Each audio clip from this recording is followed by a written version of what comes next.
दिल्ली के बीचों बीच बसा हुआ संजय वन दिन के उजाले में तो एक साधारण जंगल लगता था। लोग वहां मॉर्निंग वॉक और सैर के लिए जाते थे, लेकिन रात होते ही वही जंगल एक भयानक रहस्य की गिरफ्त में चला जाता था। स्थानीय लोग मानते थे कि वहां अनगिनत आत्माएं भटकती हैं। कई बार लोग बिना किसी कारण चीखते हुए भागते नजर आए थे। पुलिस तक ने कई अजीब घटनाओं की रिपोर्ट दर्ज की थी। रात के 11 बज रहे थे। यार, इतनी रात को यहां आना सही है क्या? ये जगह तो भूतिया मानी जाती है ना। अरे डरपोक मत बन। संजय वन को लोग बेकार में ही भूतिया कहते हैं। असली रोमांच तो रात में ही मिलेगा। लेकिन सच कहूं तो यहाँ का सन्नाटा देखकर मुझे थोड़ी घबराहट हो रही है। डरो मत, हम सब साथ हैं। और वैसे भी मोबाइल की टॉर्च है ना। चलो अंदर चलते हैं। चारों दोस्त अमित, रवि, सोनिया और काव्या कॉलेज के एडवेंचर ग्रुप के सदस्य थे। आज उन्होंने सोचा था कि संजय वन के भूतिया किस्सों की सच्चाई खुद देखेंगे। जंगल का गेट आधा टूटा हुआ था।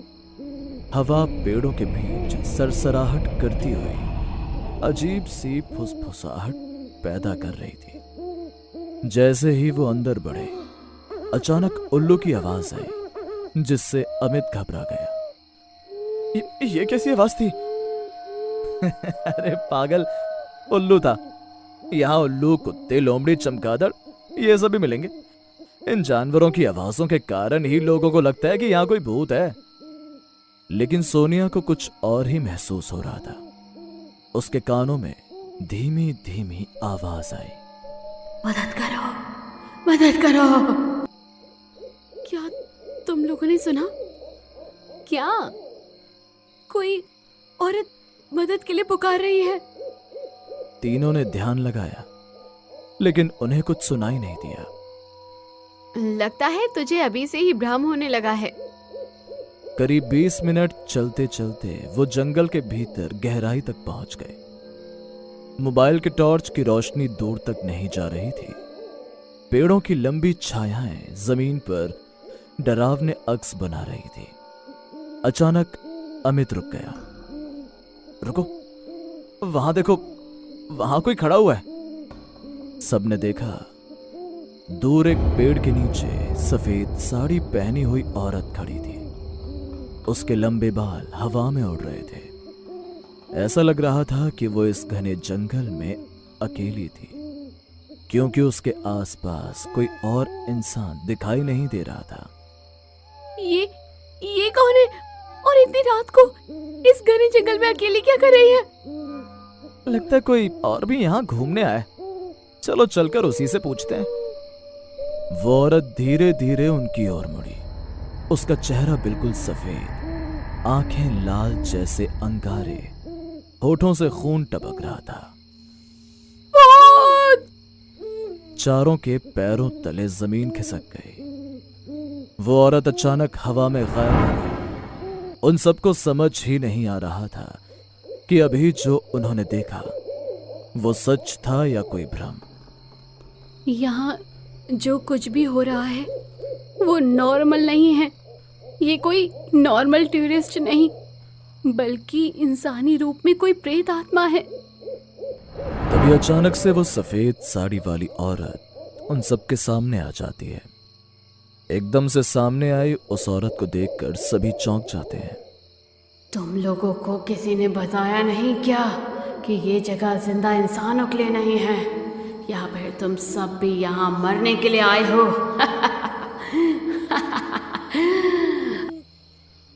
हमें इस बात का बिल्कुल कोई अंदाजा नहीं था कि यहाँ भूत प्रेत होते हैं। हमें लगा था कि ये सब बस अफवाह होती है। अब जब तुम सब यहाँ आ ही गए हो तो ये जान लो कि आज तक यहाँ से जिंदा बचकर कोई नहीं गया है। इतना बोलते ही वो चुड़ैल उन सब पर झपट पड़ती है। वो झपट कर रवि का पैर पकड़ लेती है और उसे अपनी ओर खींचने लगती है। सारे दोस्त घबरा जाते हैं। अमित को एकदम से याद आता है कि भूत प्रेत रोशनी से घबराते हैं। इसलिए वो अपनी जेब से मोबाइल निकालकर उसकी टॉर्च ऑन करता है। तेज रोशनी पड़ते ही वो चुड़ैल एकदम से चिल्लाती है और रवि का पैर छोड़ देती है। वो सब मिलकर रवि को उठाते हैं और वहां से भागते हैं। चारों घबराकर दौड़ने लगे, लेकिन जैसे जैसे वो भागते जंगल और घना होता गया। उन्हें बाहर का रास्ता समझ ही नहीं आ रहा था।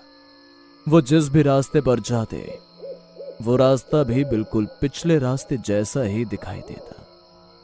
कुछ देर बाद वो एक जगह रुके जहां जमीन पर राख बिखरी हुई थी और जली हुई लकड़ियों के ढेर पड़े थे। ये जगह तो शमशान जैसी लग रही है। यहाँ तो लाशें जलाते होंगे। अचानक राख के ढेर से धुआं उठने लगा। उसी राख से कुछ डरावनी आकृतियां बाहर आने लगी। वो आकृतियां धीरे धीरे इंसानों का रूप लेने लगी। ये क्या हो रहा है यार? डरावनी आकृतियां उन सभी दोस्तों की तरफ देखकर हंसने लगी। सभी दोस्तों की टांगें कांपने लगी। मुझे घर जाना है, यहाँ नहीं रहना। अगर हम यहाँ थोड़ी देर और रुके तो जिंदा नहीं बच पाएंगे। अचानक जोर की आंधी चली। सबने आंखें बंद कर ली। जब उन्होंने आंखें खोली तो देखा कि रवि वहां नहीं था। रवि कहाँ गया? वो तो यही खड़ा था, एकदम से कहाँ चला गया? तभी दूर से रवि की चीख सुनाई दी, बचाओ बचाओ। वो सब आवाज की तरफ दौड़े, लेकिन वहां सिर्फ खून के धब्बे मिले और जमीन पर रवि का मोबाइल पड़ा था जिस पर खून लगा हुआ था। वो आंधी उस चुड़ैल के कारण ही चली थी, जिसके कारण सभी दोस्तों ने अपनी अपनी आंखें बंद कर ली थी। सबकी आंखें बंद होते ही वो चुड़ैल एकदम से हवा में प्रकट हुई और रवि को उठाने लगी।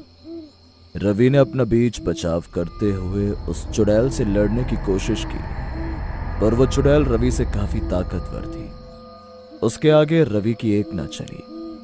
लड़ते हुए रवि ने चुड़ैल को भागने के लिए अपने मोबाइल की लाइट जलाने की कोशिश की, पर उस चुड़ैल ने तुरंत उसके हाथ को झटक दिया, जिससे उसके हाथ से खून निकला और उसका मोबाइल भी वहीं नीचे गिर गया।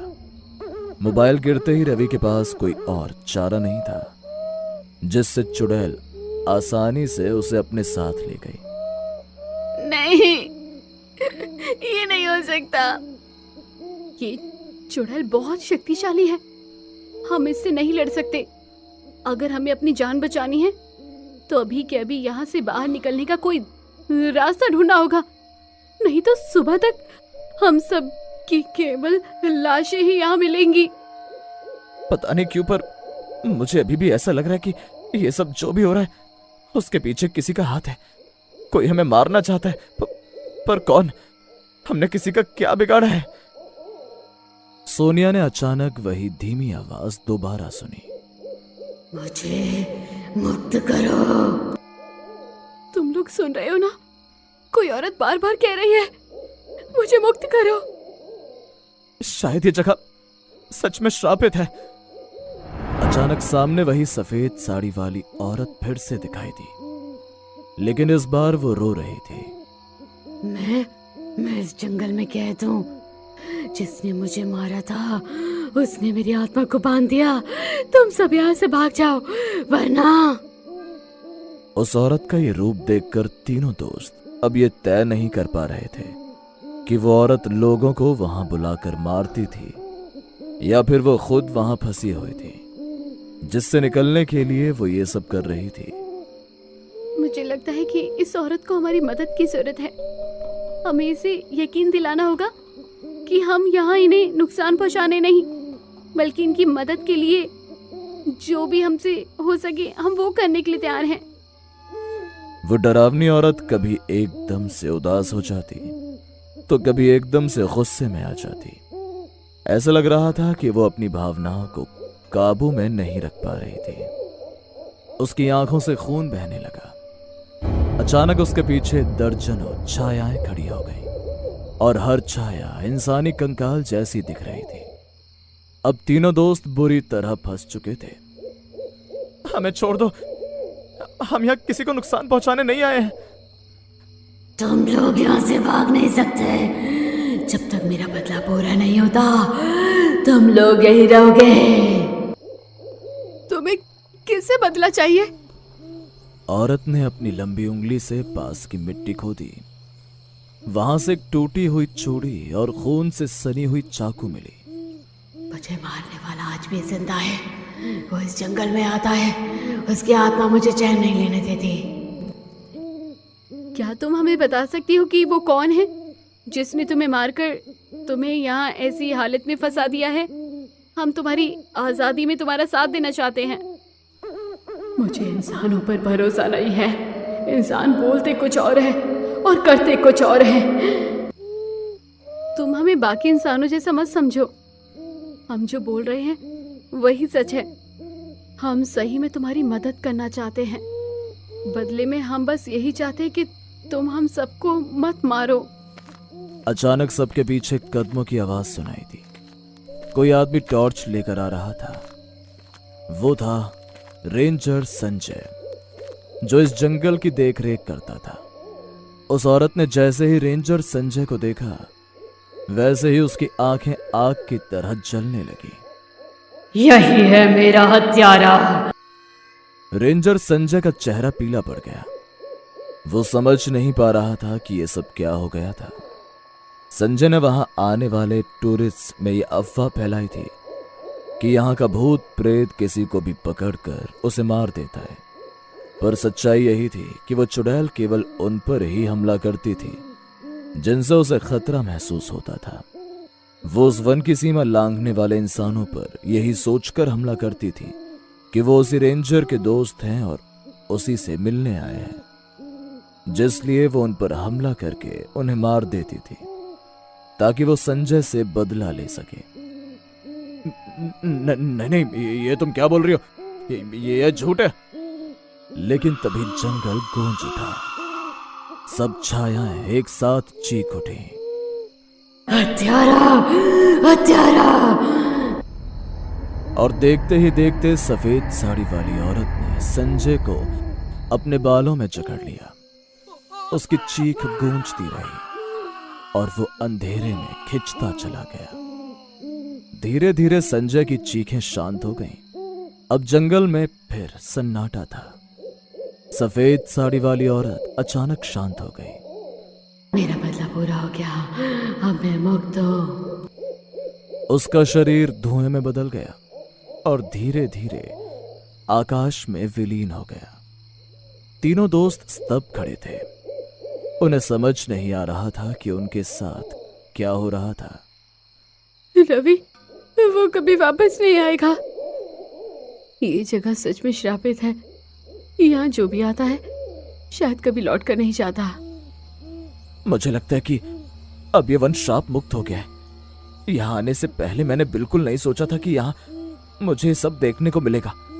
अब मुझे यकीन हो गया कि हम जो सोचते हैं इस दुनिया में उससे भी आगे बहुत कुछ है। हमें ये सब अपने दोस्त रवि को खोकर समझ आया है। आज के बाद हम कभी ऐसी किसी जगह का मजाक नहीं उड़ाएंगे जिसके बारे में हमें कोई जानकारी नहीं होगी। तीनों किसी तरह बाहर की ओर दौड़े। सुबह जब सूरज निकला, लोग पार्क में जॉगिंग करने आए। उन्हें गेट पर सिर्फ 3 डरे सहमे लड़के लड़कियां बैठे मिले। उनके कपड़े फटे हुए थे, चेहरों पर डर की परछाई थी।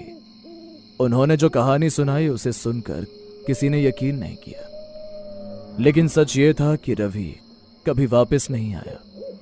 और आज भी रात के समय अगर कोई संजय वन में जाए तो कभी कभी मदद की पुकार सुनाई देती है।